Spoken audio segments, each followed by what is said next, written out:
position that is avowedly progressive. In my view, psychologists have spent way too much time assessing individuals and not nearly enough time helping them. In the past 50 years, education policy in societies all over the world has undergone an enormous shift. No longer is the purpose of education simply to pick out those students who are intelligent, on one or another definition, and give them special access to higher education. Rather, the purpose of education now is to educate an entire population, for we cannot afford to waste any minds. And so we face the question of how best to educate a diverse population. We could attempt to minimize the differences among individuals, and this option has typically been followed in East Asian societies with notable success. But I call for a contrasting approach, what I have termed individual-centered education. The assumption here is that individuals have different profiles of abilities.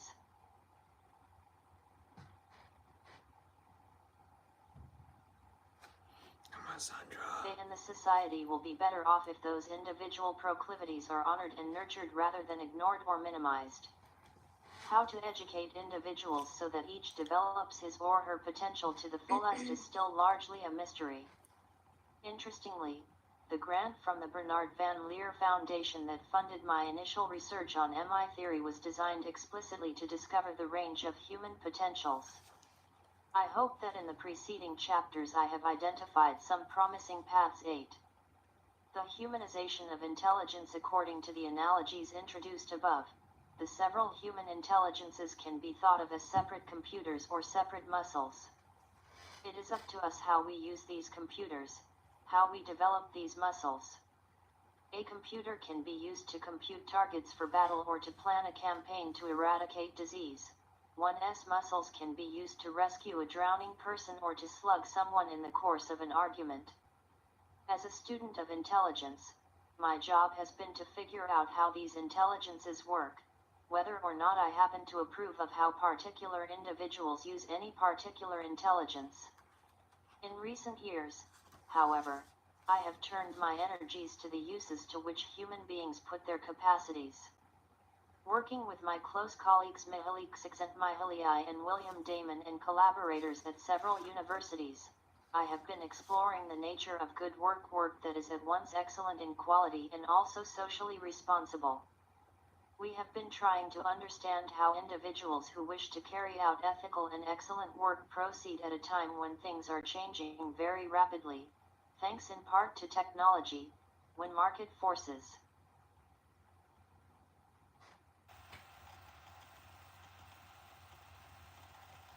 are very powerful, and when few if any forces can counter the dominance of the market.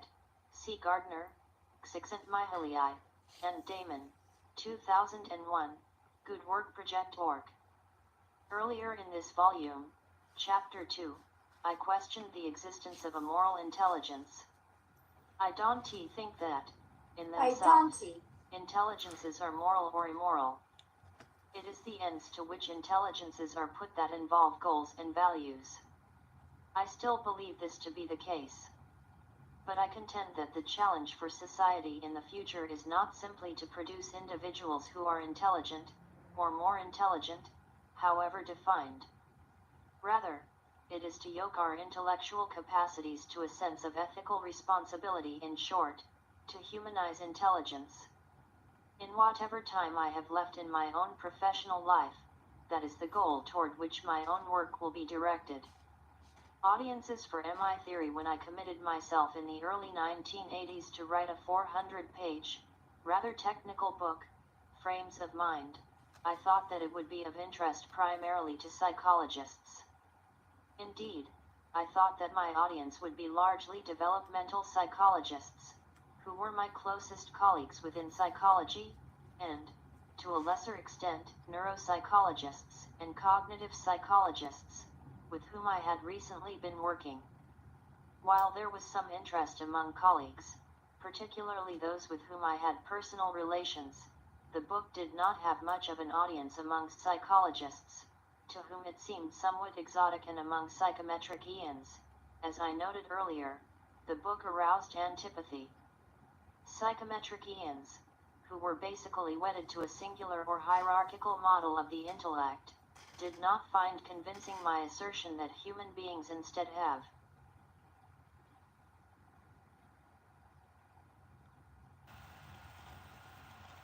several relatively autonomous intelligences. They did not like the excursion to personal forms of intelligence, and they were particularly unable to accept an approach based on the synthesis of various kinds of information from different disciplines. Quoting early researchers, they believed that intelligence is what the tests test. Naturally, they looked to the psychometric evidence for support or refutation of my speculations. I should add, as an aside, that MI theory has not encountered hostility in the areas of brain science or computer science. Lacking a commitment to a singular view of intelligence, researchers in these traditions have found the idea of multiple intelligences intriguing if not convincing. Damasio, 2003, Posner, 2004. Indeed, as a highly differentiated and modularized view of the brain has gained in persuasiveness, MI theory has seemed a natural, if somewhat general, fit.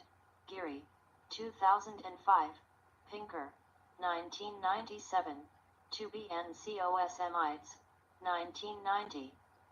I had never assumed that the principal audience of MI theory would be educators, and its principal applications in classrooms, first in the United States and gradually in other parts of the world. This reaction, which has continued to this day, surprised me. I can point to certain trends, which could be idiosyncratic, although for me they are revealing. Gardner, 2004a. Initially, 3 groups were drawn to the theory. Probably first were special educators, those who deal with children who are outside the mainstream in schools. Sometimes these educators worked with students who had specific learning abilities, those with selective problems in reading, in mathematics, or, less frequently, in understanding other persons. Daily, these educators observed firsthand the jagged intelligence profiles of their students, and they were challenged somehow to get these children through school.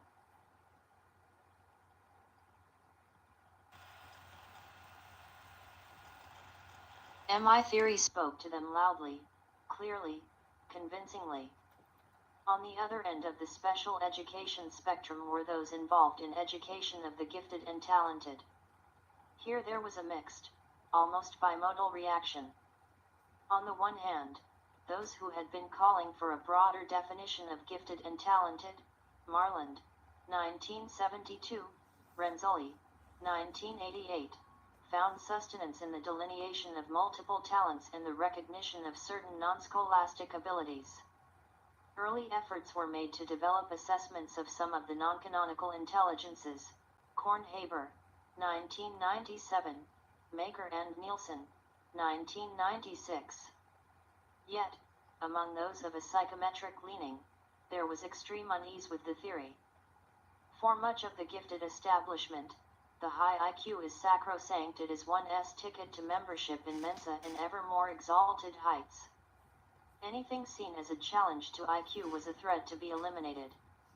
And so some of the earliest interest in MI theory was among individuals who wanted to expunge it. A second group attracted early to the theory were teachers and administrators in independent, private, schools. I think that this attraction occurred for 3 reasons. First, educators in this group are more likely to track new research, to read the book review press, and to see themselves as members of the chattering classes. When I travel abroad, I am much more likely to be invited to international or independent schools than to government schools. Second, relatively free of government control, these schools have the luxury of carrying out experiments, including ones based on MI theory. Third, youngsters sent to independent schools are more likely to need and desire individual attention because they have either special gifts or special problems. The classes are smaller, and teachers are expected to attend to each child, whose parents are spending considerable sums. MI ideas are more readily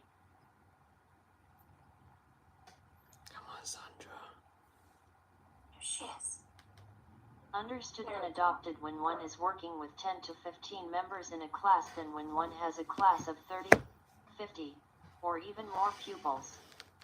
The third group attracted to the theory in its early years were those who work with young children primary grades, This is what you do. kindergarten, preschool. For children at those levels, the heavy scholastic curriculum has not yet been imposed, or at least had not been imposed in the 1980s. Teachers of these young students are more developmentally oriented, they value play and exploration, and they have latitude in how they set up their classrooms spatially and temporally. Many already had richly stocked classrooms, the Children's Museum model, that featured learning or play centers. There was less of a stretch to embrace MI ideas, and more of a feeling that they were already carrying out education that was MI in spirit, even if the terms and the taxonomy were not familiar. Although these three groups were the first to be drawn to MI theory, interest soon spread to wider circles. In each case, there was a fairly predictable order of interest and, to some extent, endorsement. While MI first was attractive to special educators, it soon became of interest to mainstream educators. While MI was first attractive to educators in independent schools, it became of interest to those in the public sector as well. And while MI was first attractive to those who work with young children, it gradually spread to older age groups as well. A word on this trickle-up phenomenon. While I cannot provide exact figures, I can state the following trend with confidence. MI first was of interest to those working in the preschool and primary grades, then to those in middle school, then to those in high schools and community colleges that address diverse and underserved populations. By the 1990s, I was getting many inquiries.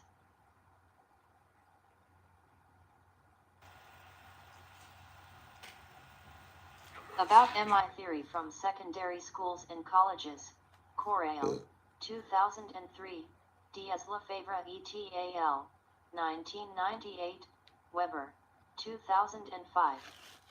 I noticed, however, that the inquiries tended to come from schools with a diverse, often multiracial population, one that exhibited various learning difficulties. These institutions were looking for any kind of help they could get with these challenging populations, and they saw MI theory as a possible aid. Also of note is that those involved in adult education, particularly with populations that had received little formal education, found MI a promising entry point and tool. Kallenbach and Wiens, 2004. By implication, then, I have identified the educational institutions that have shown the least interest in MI ideas. These are institutions that are highly selective, so they can choose the most scholastically gifted and that follow a standard academic curriculum. They might well say, if it ante broke, don't fix it. Within these ranks I would certainly place my own university, Harvard, whose leadership was central in the development of IQ and SAT instruments and continues to value them today. Nonetheless, leaders of the admissions department at Harvard College often cite MI theory, and I do not believe they do so disingenuously. Harvard is interested in having an intellectually and culturally diverse student body, and so its admissions officers are on the lookout for potential students who stand out in the various intelligences, providing that there is evidence that they can handle the workload. What of interest beyond educational institutions? MI theory has proved an easy sell to museums and other cultural institutions. Lacking a captive audience, these institutions are interested in providing activities and exhibitions that will attract a diverse public and encourage return visits. MI theory has been especially attractive to children's and other hands-on museums all over the world. Come on, Sandra. Many of which have mounted exhibitions on multiple intelligences or built their exhibitions around the different intelligences. But even in arts museums, MI ideas have had appeal because of the notion of different entry points to the same object. Chapter 8. Materials suited to art museums have been developed by my colleague Jessica Davis, 1996. It is worth noting that MI ideas have in the past decade come to the attention of leaders and managers of businesses. Part of this interest stems from the widespread attention being paid to emotional intelligence, thanks to the path-breaking writings of Daniel Goleman, 1995-1998. The interest also comes from the need to attract, maintain, and develop a diverse workforce, one that may not conform to the standard scholastic model of intellect. Other applications of MI theory, too, including the use of portfolios and the presentation of key ideas in multiple formats, have also proved attractive to businesspersons both in the United States and elsewhere. Finally, a steady stream of books and articles about MI appear throughout the world. In most cases, I have little to do with these publications, although I do notice their accumulation on internet search engines. An author gets a special rise when his ideas are featured off the book page. MI theory has been featured in novels by Richard Powers, television programs, double-crosstic puzzles, New York Times, Examinations of the Intellect of Horses, by Jane Smiley, and the popular board game Cranium, among other loci. MI tours the world. Whatever its merits and demerits, MI theory has been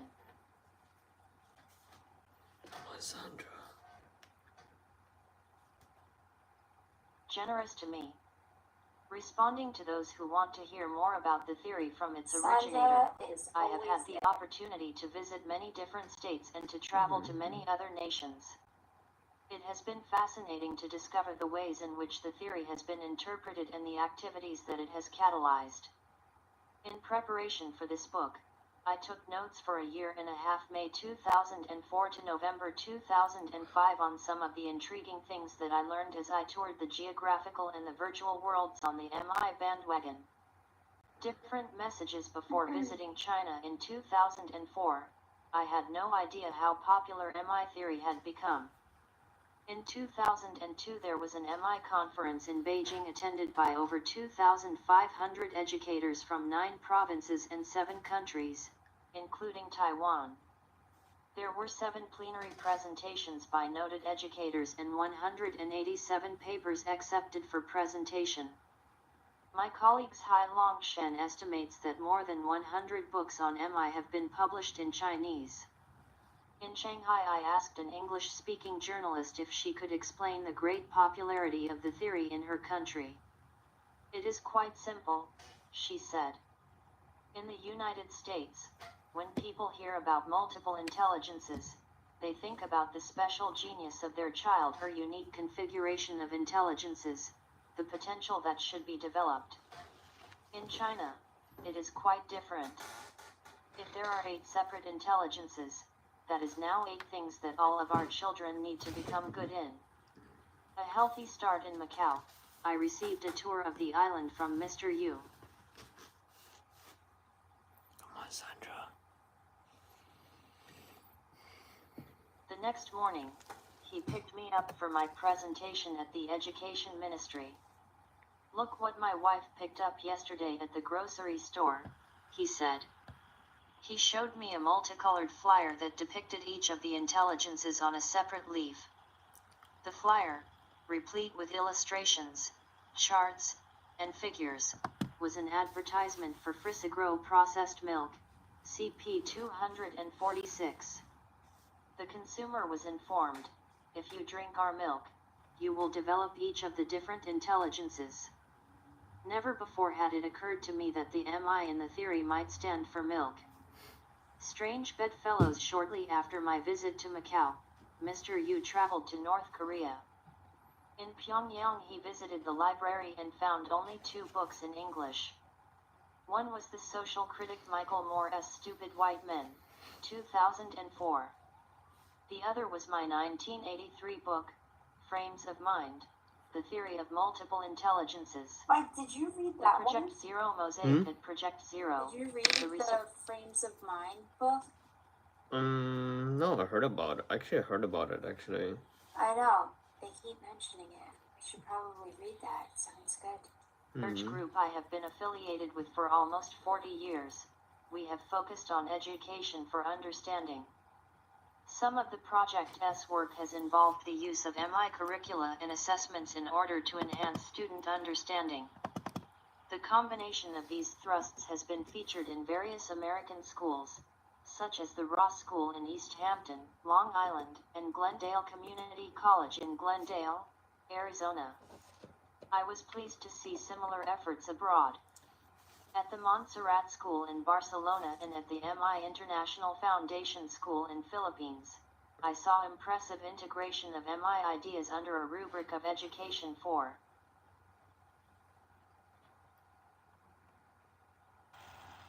understanding. And in the National College of Ireland in Dublin, President Joyce O'Connor has brought tertiary education to a previously underserved MI in milk, the front and two panels from a condensed milk advertisement that is widely distributed in Asia. Population, making use of ideas of understanding, multiple intelligences, and alternative assessment that were developed at Project Zero.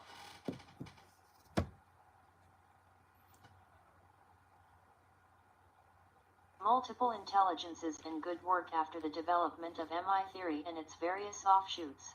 My principal scholarly work has been the study of good work that is both excellent and ethical. For the most part, these two lines of investigation have been pursued independently of one another in my work. But on recent trips I encountered impressive combinations of these themes. In Bangkok, Thailand, at the Concordian School, young students are taught three quite distinctive languages: Thai, Chinese, and English. It is a daunting challenge. Also featured at this school is an effort to develop the several intelligences and to inculcate virtues of responsibility, integrity, and trust. Conversations with Thai businessmen and with the revered Crown Princess of Thailand convinced me that the themes of internationalism, diversity, and ethics were a concern of the nation and that the idea of multiple intelligences might be catalytic in pursuing these themes. In the Philippines, I spent a week with Mary Jo Abaquin, head of the MI International Foundation School. She mounted an impressive MI conference, bringing together educators from all over the Philippines as well as other countries in the Asia-Pacific region. At the conclusion of the conference, she presented awards to 8 outstanding Philippine citizens. These persons stood out in a particular intelligence and had used their intelligences in ways that were ethical and humane. For example, a musician who worked with children in poverty and a naturalist who was trying to preserve the environment. The awardee in the interpersonal category was Corazon Aquino, the People Power president, who now runs an educational foundation. I was moved to see this pioneering effort to bring together the themes of multiple intelligences and good work.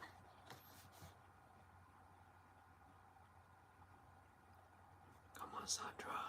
Hot topic. I had known for some years that educators in Denmark were interested in multiple intelligences. But I had not been aware of heated debates in the press about whether MI ideas were appropriate to introduce in classrooms. I was asked to weigh in on the side of MI.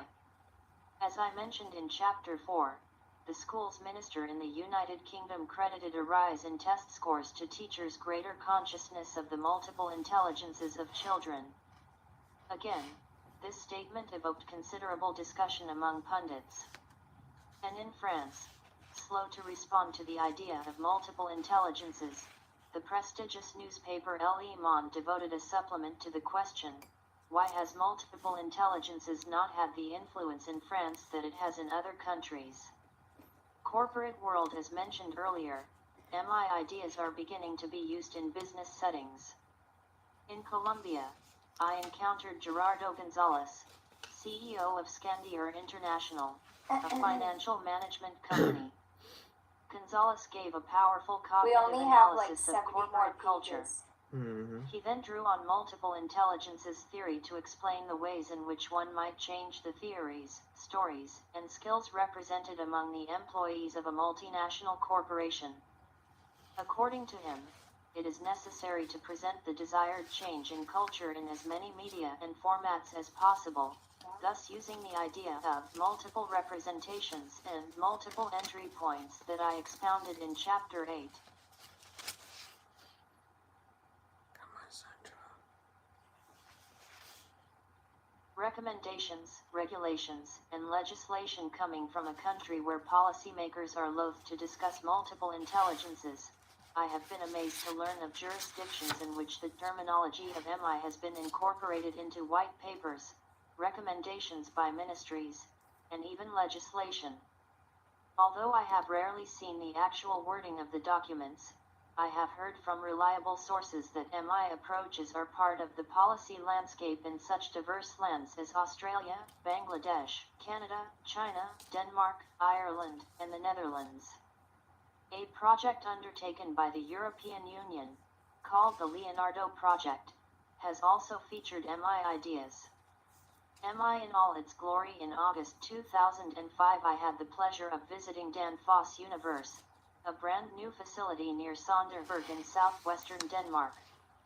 Danfoss Universe is a new kind of multi-purpose venue that includes a traditional museum honoring the family that founded the facility, the Icelandic Pavilion from the World Exhibition 2000, a conference center, a series of life-sized exhibits that allow hands-on learning in science, engineering, and technology, and ample park facilities for families to enjoy when the weather is nice. For me, the main attraction of Danfoss Universe is the Explorama. This museum-sized facility houses approximately 50 ingenious original exhibits. Each has been explicitly designed so as to activate and foreground one or more specific human intelligences. For example, a linguistic exhibit features the learning